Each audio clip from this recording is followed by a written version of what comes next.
Right మనం భద్రాద్రి కొత్తగూడెం జిల్లా మనుగురు ఏదైతే ప్రధాన రహదారి ఉందో ఈ ప్రధాన రహదారి మరణాలకు కేర్ ఆఫ్ అడ్రస్ గా మారింది అంటూ గత 4 రోజుల క్రితం క్యూ గ్రూప్ మీడియా పిలుపునివ్వడం జరిగింది.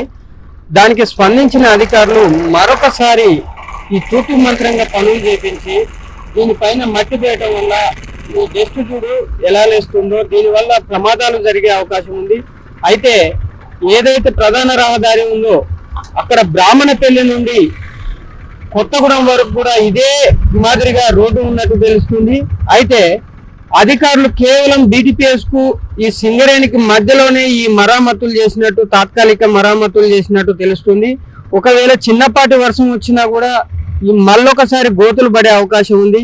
మరి ఏదైతే క్యూ గ్రూప్ మీడియా పిలుపుకు స్పందించిన ఎమ్మెల్యే మళ్ళొకసారి ఆలోచించి దీనికి శాశ్వత పరిష్కారం చూపించే విధంగా చర్యలు తీసుకోవాలని కోరడం జరుగుతుంది. ఈ విధంగా ప్రధాన రహదారి ఉంటే ఈ దుమ్ము వల్ల మరిన్ని ప్రమాదాలు జరిగే అవకాశాలు ఉంటాయి.